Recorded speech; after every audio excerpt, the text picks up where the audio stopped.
공시가격이 오른다는 건 집값 시세가 그대로더라도 세금은 는다는 얘기입니다. 어제 발표를 토대로 누가 얼마나 더 내게 될지 취재 기자와 알아보겠습니다. 박연신 기자 나왔습니다. 박 기자, 이 정부 방안대로라면 앞으로 어떤 세금이 얼마나 더 늘 것으로 보입니까? 네, 공시가격은 보유세, 그러니까 재산세와 종합부동산세를 과세할 때 쓰이는 지표가 되는데요. 이 보유세가 늘 것으로 보입니다.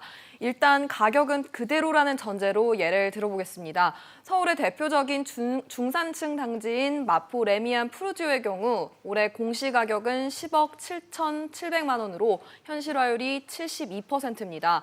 이를 80%까지 올리면 보유세 부담은 320만 원대에서 100만 원 넘게 늘어나는데요.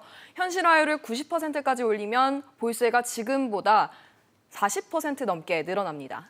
네, 이게 그리고 주택 가격별로 현실화율의 달성 시점이 좀 다르던데 이러면은 어떤 분들이 가장 먼저 영향을 받게 됩니까?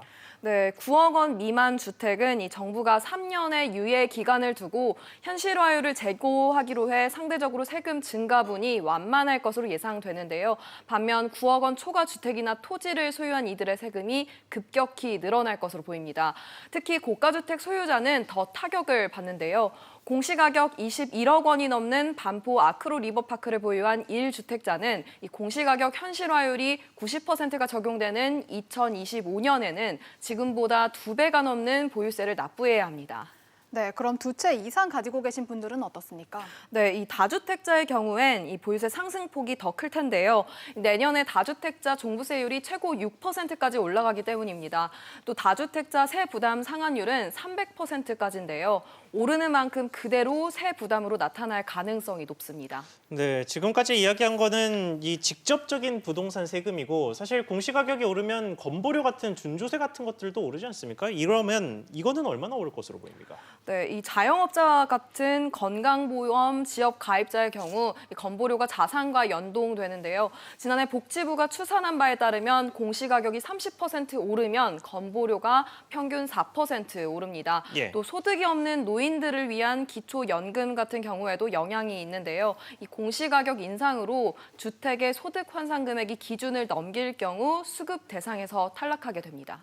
네, 이렇게 되면 국민들은 사실상의 증세로 받아들일 거여서 정권에도 좀 부담이 될 것 같은데요. 네, 그래서 당정은 이 공시가격 9억 원 이하 1주택자에 대해 재산세를 낮추는 방안을 검토하고 있는데요. 이 당초 논의됐던 6억 원의 기준금액을 9억 원으로 상향하겠다는 겁니다. 과세표준별 0.1에서 0.4%인 재산세율을 0.05%포인트 낮추는 방안을 검토 중인데요. 이 방안이 현실화할 경우 기존 0.1% 최저세율의 재산세 부담은 절반으로 줄어들게 됩니다. 이 당정은 이 같은 내용을 담아 내일 재산세 인하 방안을 발표할 예정입니다. 네, 박 기자 이야기 잘 들었습니다.